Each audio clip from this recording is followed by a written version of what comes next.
Empezamos en el centro de México, en la ciudad de Celaya, donde los cárteles están sembrando el terror en uno de los espacios más sagrados para la juventud latinoamericana, fútbol.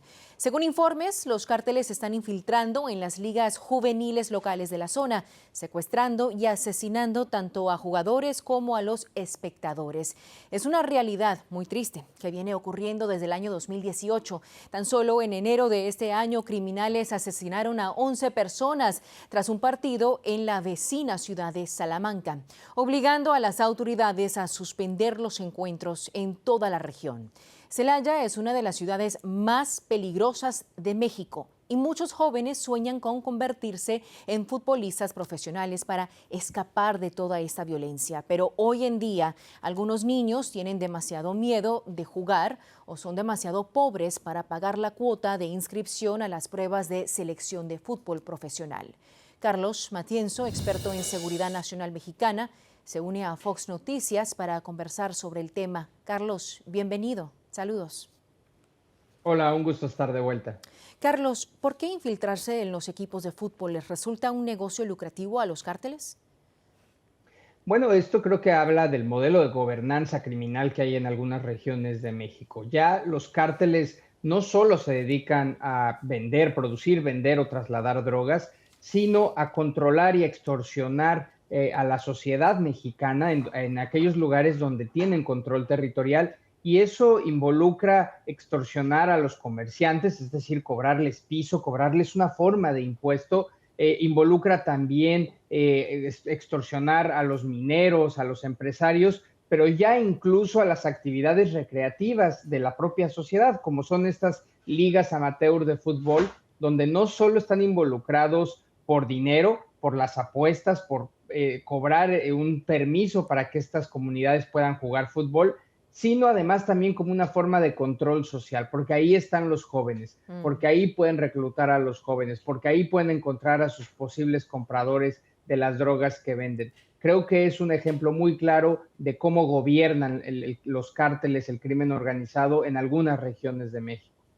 En cuanto a la ciudad de Celaya, cuando estaba leyendo los detalles de este informe, me pareció muy interesante. En 2023 resultó ser la ciudad más violenta del mundo por su tasa de homicidios. ¿Hasta qué punto se pudo haber evitado haber llegado acá? Porque ni siquiera los policías quieren trabajar allí. Entonces, ¿quién se encarga de la seguridad local? Bueno, Guanajuato es uno de esos estados que ya llevan, que es donde está la ciudad de Celaya en el caso de México, es uno de esos estados que llevan ya demasiados años con problemas de violencia, de inseguridad. Guanajuato es un estado que era muy pobre, pero que se ha ido industrializando. Entonces, conforme ha ido creciendo la infraestructura que sirve para la economía, sobre todo por el Tratado de Libre Comercio, también los cárteles han encontrado es que esa infraestructura les sirve para sus operaciones. Es muy compleja la situación, se ha hecho una gran inversión, sobre todo a nivel estatal y local, por tener policías de calidad, pero es tal el control del crimen organizado, se involucran en elegir a los alcaldes, han penetrado por completo a los gobiernos locales, que es muy difícil revertir esto.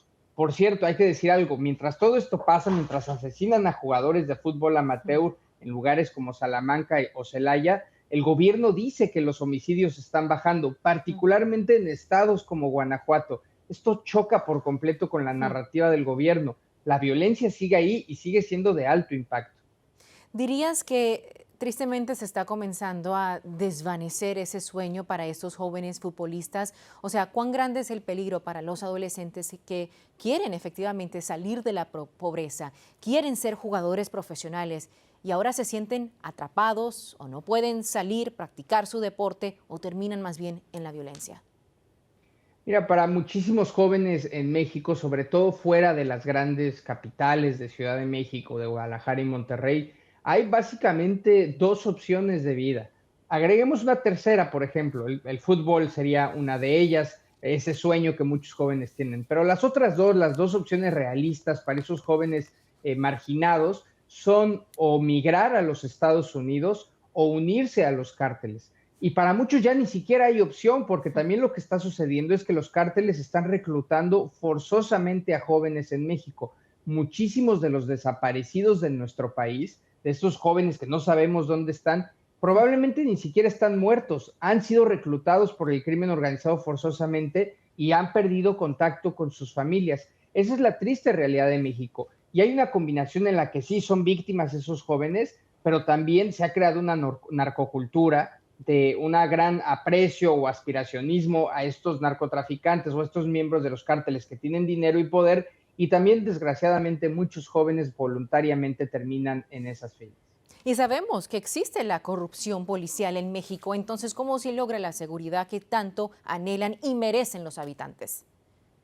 No, como comentaba otro de tus invitados, en primer lugar, la tarea más urgente tal vez en este momento en México es combatir la narcopolítica, combatir de raíz esa colusión, esa corrosión que ya ha tenido el crimen organizado sobre el Estado mexicano a todos sus niveles, y en eso creo que el rol de Estados Unidos está siendo fundamental. Y por otro lado, creo que en México ya tenemos que hacernos una pregunta muy importante que se hicieron, por ejemplo, en El Salvador. ¿Seguimos administrando el problema de violencia y crimen organizado o lo resolvemos de forma definitiva? Así mismo. Carlos Matienzo, experto en seguridad nacional de México, muchísimas gracias por acompañarme. Buen día. Un saludo.